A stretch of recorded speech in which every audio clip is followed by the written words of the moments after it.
In 1886, two men unknowingly made history just 100 kilometers apart, both inventing what would become the modern automobile.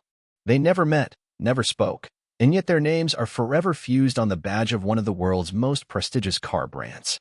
But the story of Daimler-Benz is far from a seamless ride. It includes war, forced labor, a controversial merger, and a split that would define a century of mobility. Karl Benz was born in 1844 in the industrial town of Mühlberg, now a district of Karlsruhe, Germany. His father, a railway driver, died of pneumonia when Karl was just 2 years old. Despite financial hardship, his mother recognized Karl's early technical inclinations and ensured he received a proper education. By the age of 19, Benz had graduated as a mechanical engineer. His fascination with mechanics was matched only by a quiet determination to build something that could move on its own, without horses or rails. About a decade later, and 100 kilometers away in Schorndorf, Gottlieb Daimler was crafting his own future. Born in 1834, Daimler was the son of a baker. He displayed an early interest in engineering and, like Benz, rose through vocational education.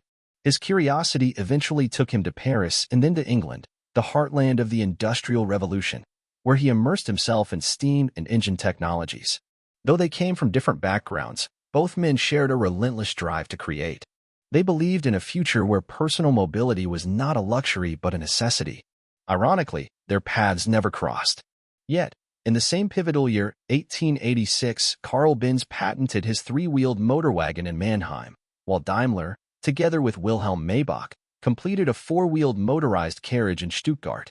Two visionaries, two separate inventions, and one defining moment in the history of transportation.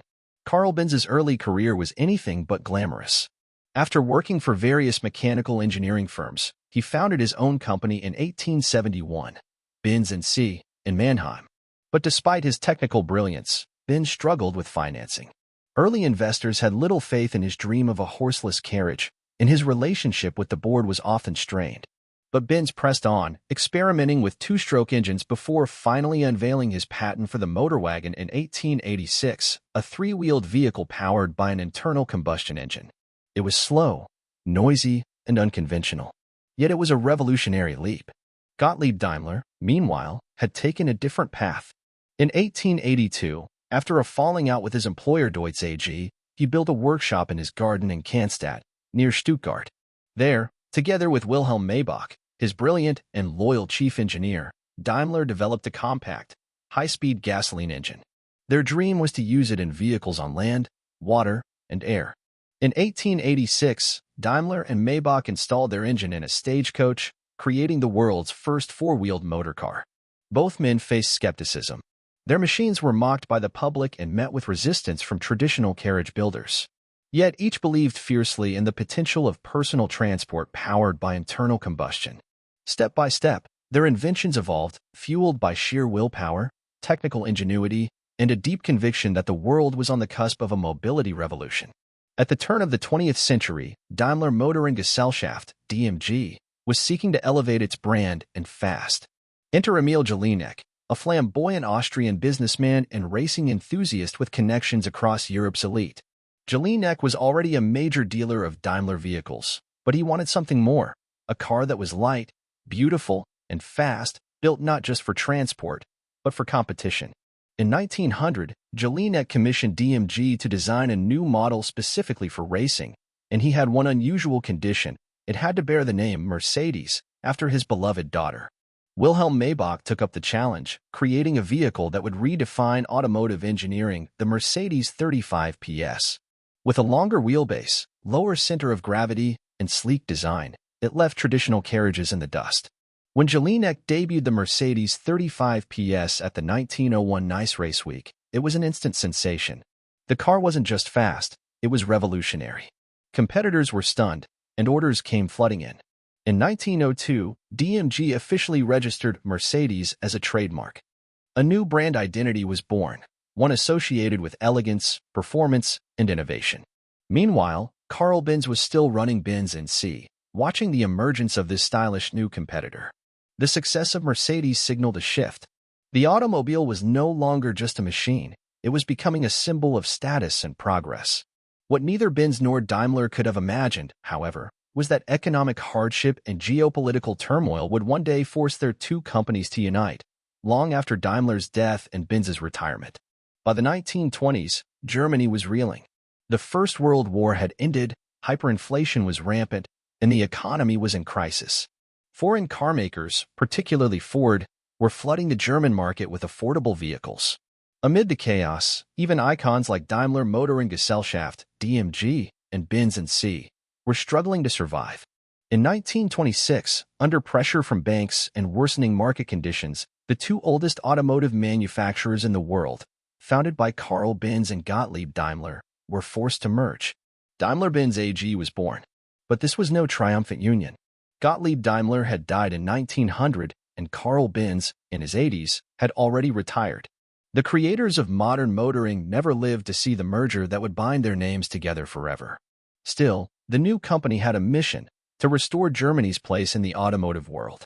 They combined technical expertise, production capacity, and the now iconic Mercedes branding to push forward. The result was a new generation of vehicles, both luxurious and practical, that captured global attention.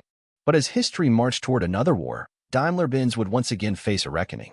The rise of the Nazi regime brought militarization, and the company soon shifted production from civilian cars to military trucks, engines, and aircraft components.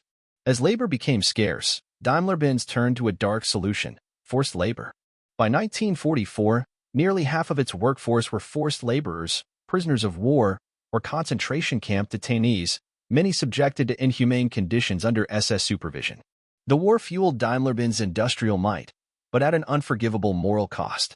What followed would be years of reckoning, reconstruction, and ultimately redemption. The war ended in 1945, and with it came devastation. Daimler-Benz factories lay in ruins. The Potsdam Agreement confiscated all German assets abroad, dismantling the company's global network. In the Soviet-occupied areas, everything was lost. The reckoning had begun, not just of physical infrastructure, but of moral accountability. Among the post-war changes was the reinstatement of Otto Hoppe, a board member previously ousted for having a Jewish wife.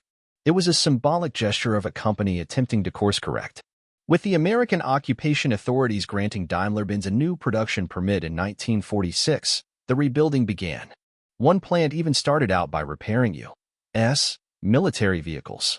By 1949, the company's balance sheet showed its first post-war profit, a small but vital sign of recovery. Then came the economic miracle. The 1950s ushered in a golden age.